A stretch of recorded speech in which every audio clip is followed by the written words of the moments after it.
Cuando el Señor Jesús se encontró con sus discípulos después de haber resucitado, especialmente con aquellos discípulos que iban camino a Emaús, citó los salmos para mostrarles quién era Él. Claro, citó toda la Escritura, pero dentro de todas las Escrituras, de la ley, los escritos y los profetas, ahí estaban los salmos.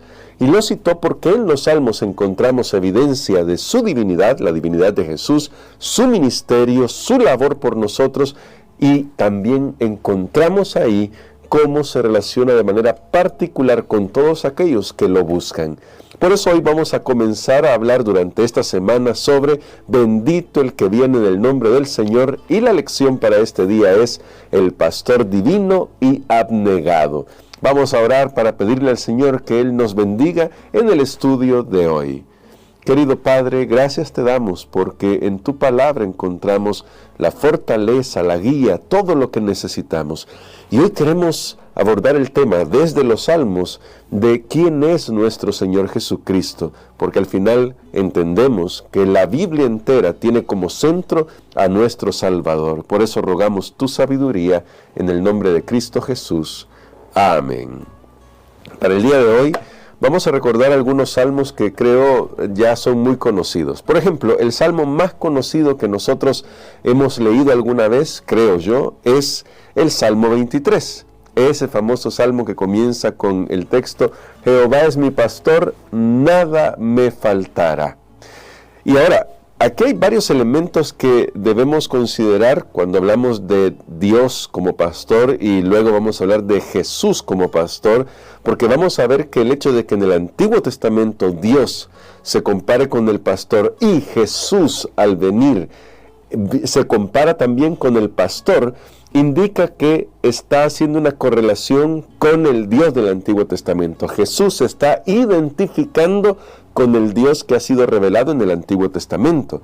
Así que el divino pastor siempre está cuidando de sus hijos. El divino pastor está siempre cerca de su pueblo. Esta es la idea que nos quiere transmitir el salmista o los salmistas cuando nos describen a Dios como el divino pastor. En el Salmo 23 encontramos algunos elementos, solo para leer rápidamente esos elementos porque ya conocemos este salmo, pero dice la palabra de Dios de la siguiente manera. Dice así el Salmo 23: Jehová es mi pastor, nada me faltará. En lugares de delicados pastos me hará descansar, junto a aguas de reposo me pastoreará, confortará mi alma, me guiará por sendas de justicia, por amor de su nombre.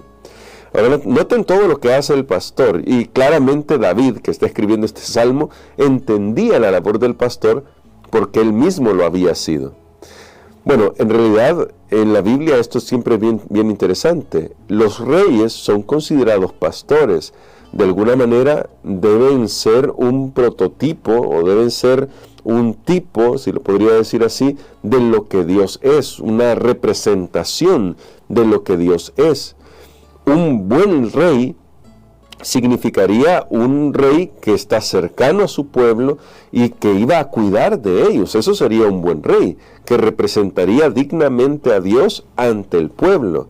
De ahí que uno de los reyes más notables de la historia bíblica sea el rey David, que además sí había sido pastor en su juventud. Por eso él entendía estos temas. Habla además del hecho de que a veces el camino por el que nos va a guiar el pastor va a cruzar por lugares que son de difícil acceso. En el texto bíblico dice: aunque ande en valle de sombra de muerte.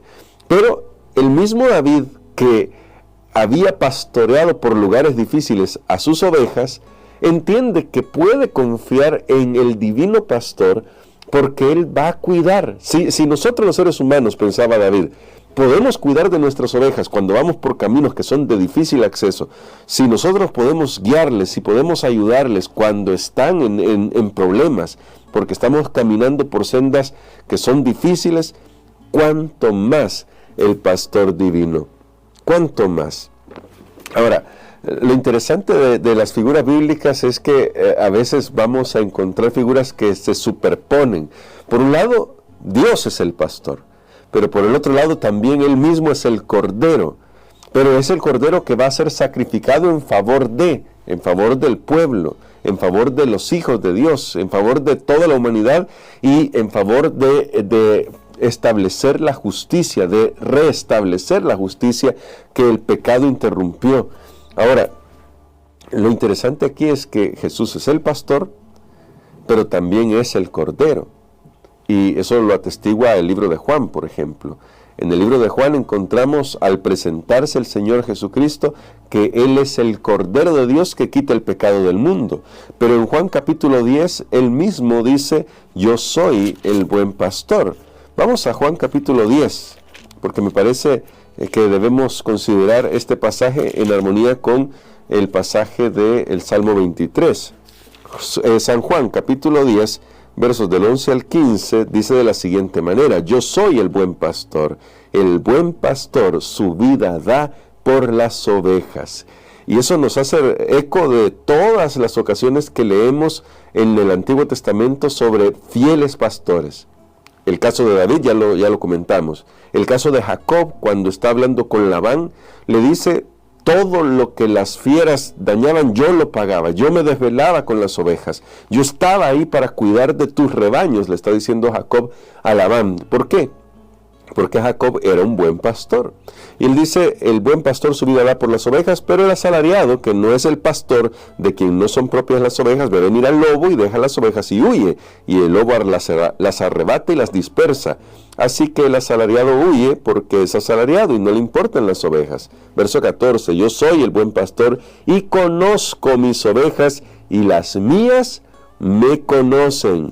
Así como el Padre me conoce, yo conozco al Padre y pongo mi vida por las ovejas. La cercanía de Jesús con sus ovejas, el Salmo 100, verso 3 nos lo recuerda. Nosotros somos ovejas de su prado.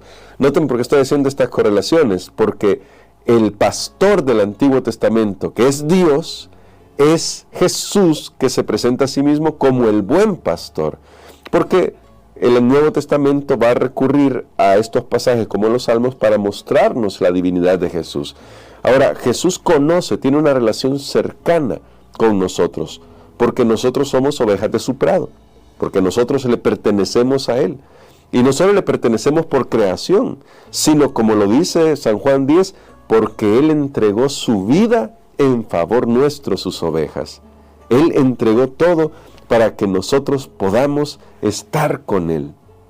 Pero luego el verso 16 de San Juan 10 dice que tengo además otras ovejas que no son de este redil. A estas ovejas también debo atraer y oirán mi voz y habrá un rebaño y un pastor. Y aunque hay mucho que podríamos decir sobre este pasaje, me quiero concentrar solamente en una cosa. Oirán mi voz, dice nuestro Señor Jesucristo, el pastor de los pastores. Esto implica que debemos aprender a conocerlo y debemos tener una relación personal con Él. Y debemos permitir al Espíritu Santo que nos ayude a ser sensibles en nuestro corazón para escuchar su voz. Porque dice la Biblia que las ovejas reconocen la voz del pastor. Y hoy esto es muy importante, porque hay cualquier cantidad de voces hablando a nuestro alrededor. Solo una es la del pastor. Pero hay muchas voces que tratan de llamar nuestra atención en el entretenimiento, en la sociedad, en la riqueza, en en tantas cosas, en las amistades. Hay muchas voces que están tratando de llamar nuestra atención. Estamos bombardeados de mensajes que tratan de aturdir nuestra mente. De hecho lo hacen, pero Dios nos dice que podemos llegar a escuchar su voz. No estoy hablando aquí de escucharla audiblemente, aunque en algunos casos así ha sido. Yo estoy seguro que habrá casos que podrían decir, yo escuché cuando iba caminando y me dijeron, no vayas por ahí, este es el camino, el cuidado de Dios. Pero no me estoy refiriendo a eso. Escuchar la voz de Dios se refiere realmente a escuchar la palabra de Dios, a estar dispuestos a aprender de aquí. Porque el mismo Señor Jesús nos enseñó esto, nos enseñó cómo podemos aprovechar la palabra para aprender de Él. Por eso comenzaba este día con recordar este episodio de la Biblia en el que Jesús abre la mente de sus discípulos, esos 2 discípulos que iban camino a Emaús. enseñándoles la Biblia. Porque aquí está la voz de Dios, aquí está la revelación de Dios. Dios quiere hablarnos y lo hace a través de su palabra. Por eso es tan importante que nosotros dediquemos tiempo a escuchar su voz mientras leemos la palabra de Dios. A veces estamos esperando que cuando la Biblia dice que oirán mi voz, se refiere a que va a tronar en el cielo y todos van a entender que es Dios hablando. No. Si realmente estamos dispuestos a oír la voz de Dios, quiere decir que estamos dispuestos a hacer su voluntad. ¿Y dónde se ha revelado su voluntad? Pues en su palabra. Así que el buen pastor ya nos da el alimento espiritual, ya nos da su palabra para guiarnos y está tan cerca nuestro que se hizo un ser humano para realmente identificarse con nosotros y desde la condición de ser humano elevar a la humanidad a un nuevo estatus. ¡Qué maravillosa figura! Porque Dios no está lejos. Dios está tan cerca como el pastor de ovejas. Y por eso es que siempre se ha dicho, un pastor se sabe que es un pastor cuando huele a oveja. Es decir, si realmente ha estado con las ovejas, va a oler a oveja, porque ha estado ahí. Y es una gran lección también para líderes, definitivamente. Es una lección para nosotros que dirigimos, que tenemos algún liderazgo. Necesitamos estar cerca de aquellos a quien dirigimos, porque tal vez el pastor, el líder de iglesia, sea la única representación que una persona va a tener de quién es Dios. No porque nosotros seamos intachables, no, pero sí porque cada día estamos creciendo por reflejar el carácter de Jesús. Estamos creciendo para decirlo mejor, para reflejar el carácter de Jesús. Así que tenemos un gran desafío. No vamos a ser como Jesús en el sentido de que Jesús es único, es singular. Lo que Él ha hecho en nuestro favor es singular. Pero definitivamente podemos aprovechar nuestra cercanía con Él para impactar la vida de otros. Así que hay varias ideas acá y yo espero que al estudiar su lección usted las retome estas ideas y las medite y las profundice, porque lo que queremos es que usted recuerde, para Dios usted es importante, tan importante que Jesús se hizo un ser humano para elevar a la humanidad de esta condición caída. ¿Cómo lo hace? Con su sacrificio en la cruz, para que todo aquel que en Él crea no se pierda, sino que tenga la vida eterna. Pero también nos ha pedido a nosotros, los seres humanos, que podamos representarlo a Él. Y si usted tiene una posición de liderazgo, como los reyes en Israel, Dios le ha dado a usted también el privilegio de demostrar que ha sido pastoreado por el pastor de los pastores y que puede pastorear a las ovejas del Señor. Vamos a orar para pedirle al Señor que nos ayude a fin de que nosotros veamos en Jesús a nuestro Salvador, a nuestro Creador y a nuestro modelo, cuando somos líderes, a nuestro modelo, para que toda la gloria sea dirigida hacia Él, quien, como el buen pastor, dio su vida por nosotros, para que un día conformemos ese gran rebaño que estará con Él por la eternidad. Bendito sea tu nombre, oh Dios eterno, porque nos has amado de tal manera que lo entregaste todo en nuestro favor. Gracias por tu sacrificio, gracias por tus misericordias. Padre, ayúdanos a contemplar a Jesús. Y Padre, ayúdanos a imitar a Jesús también en nuestras labores de liderazgo, para que las personas puedan dar gloria al Señor, a nuestro Señor Jesucristo, a través de lo que nosotros podamos hacer para servirles. En tus manos de amor nos encomendamos por la gracia de Jesús. Amén.